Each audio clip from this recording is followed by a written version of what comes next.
Siaga BMKG rilis wilayah berpotensi hujan lebat dan angin kencang 22-23 Desember 2025.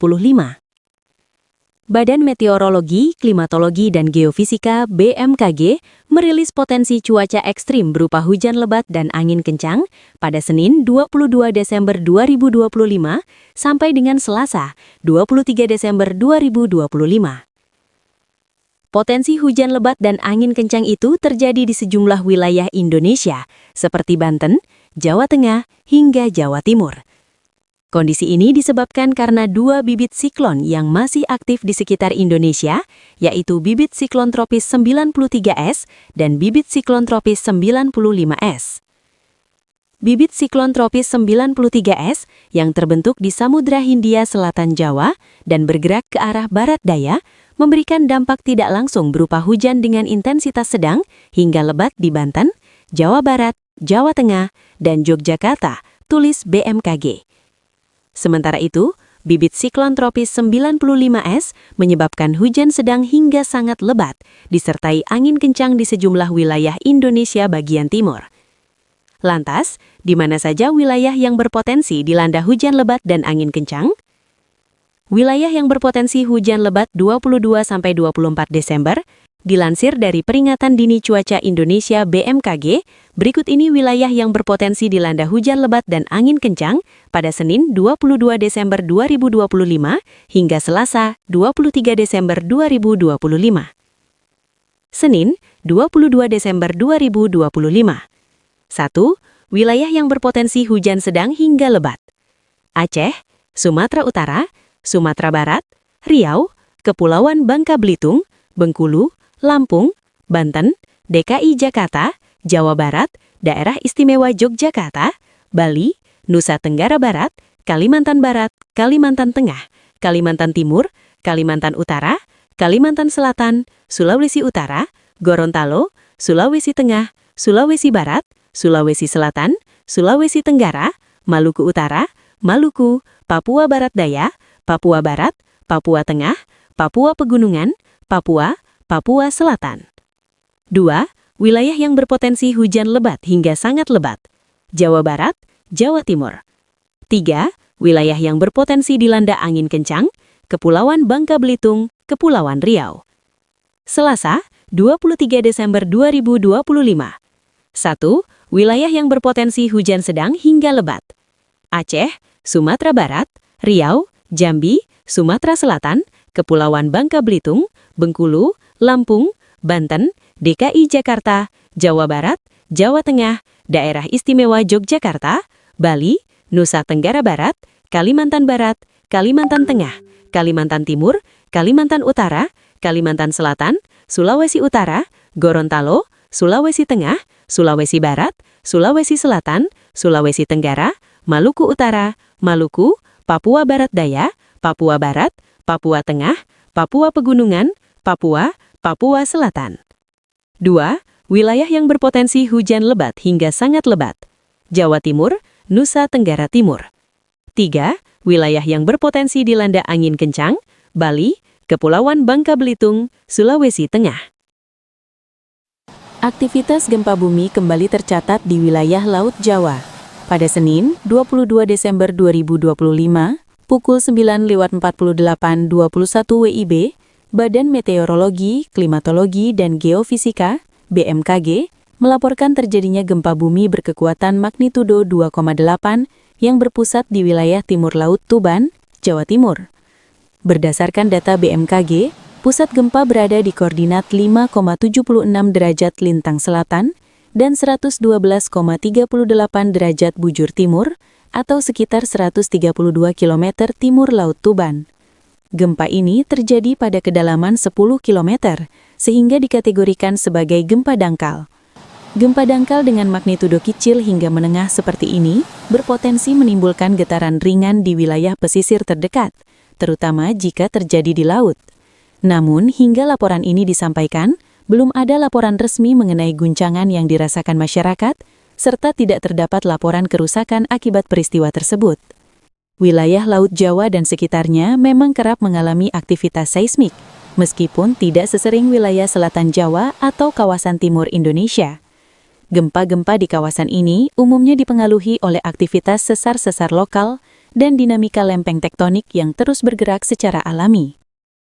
Berikut tindakan yang perlu Anda lakukan saat terjadi gempa. Saat gempa terjadi, berusahalah untuk tidak panik dan tetap tenang.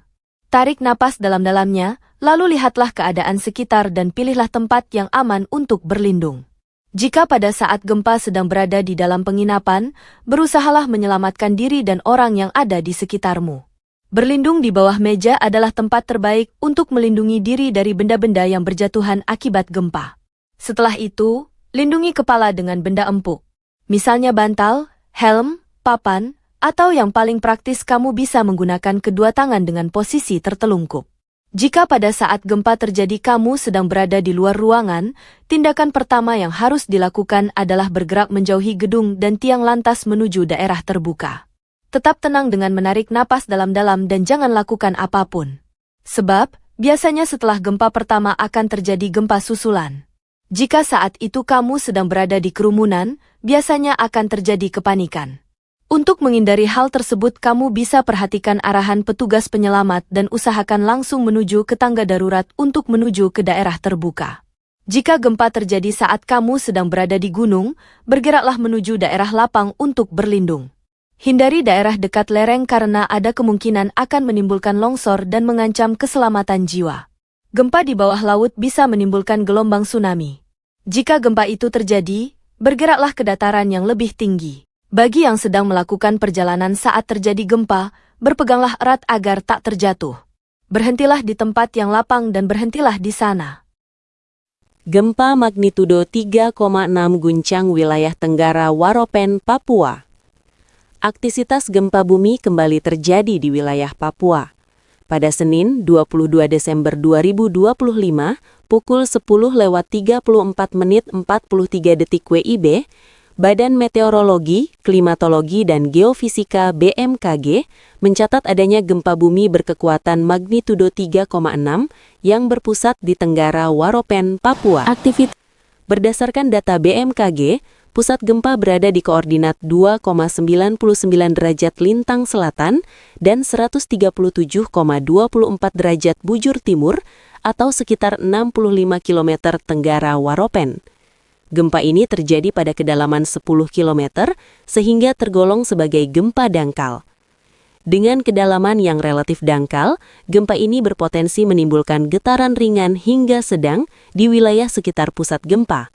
Namun, hingga laporan ini disampaikan, belum ada laporan resmi terkait guncangan yang dirasakan masyarakat, serta tidak terdapat laporan kerusakan akibat kejadian tersebut. Wilayah Papua dikenal sebagai salah satu kawasan dengan tingkat aktivitas tektonik yang tinggi di Indonesia.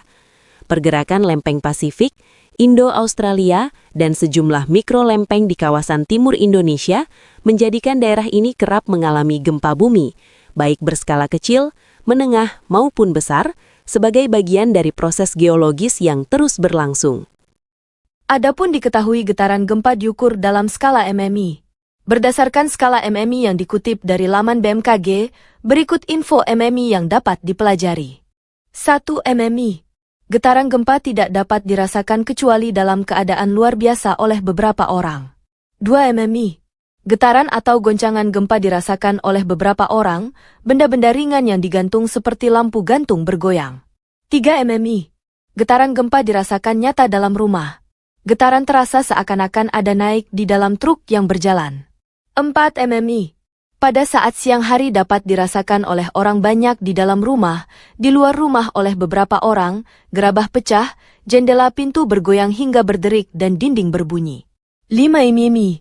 Getaran gempa bumi dapat dirasakan oleh hampir semua orang, orang-orang berlarian, gerabah pecah, barang-barang terpelanting, tiang-tiang dan benda besar tampak bergoyang, bandul lonceng dapat berhenti. 6. MMI. Getaran gempa bumi dirasakan oleh semua orang. Kebanyakan orang terkejut dan lari keluar, plester dinding jatuh dan cerobong asap di pabrik rusak, kerusakan ringan. 7. MMI. Semua orang di rumah keluar. Kerusakan ringan pada rumah dengan bangunan dan konstruksi yang baik. Sedangkan pada bangunan dengan konstruksi kurang baik terjadi retakan bahkan hancur, cerobong asap pecah. Dan getaran dapat dirasakan oleh orang yang sedang naik kendaraan. Telepan MMI. Kerusakan ringan pada bangunan dengan konstruksi kuat. Keretakan pada bangunan dengan konstruksi kurang baik, dinding terlepas dari rangka rumah, cerobong asap pabrik dan monumen roboh, air berubah keruh. Sembilan MMI. Kerusakan pada bangunan dengan konstruksi kuat, rangka rumah menjadi tidak lurus, banyak terjadi keretakan. Rumah tampak bergeser dari pondasi awal. Pipi-pipa dalam rumah putus. 10 MMI. Bangunan dari kayu yang kuat rusak, rangka rumah lepas dari pondamennya, tanah terbelah rel melengkung, tanah longsor di tiap-tiap sungai dan di tanah-tanah yang curam. 11 MMI. Bangunan-bangunan yang sedikit yang masih berdiri. Jembatan rusak, terjadi lembah. Pipa dalam tanah tidak dapat terpakai sama sekali, tanah terbelah, rel sangat melengkung. 12 MMI. Hancur total, gelombang tampak pada permukaan tanah.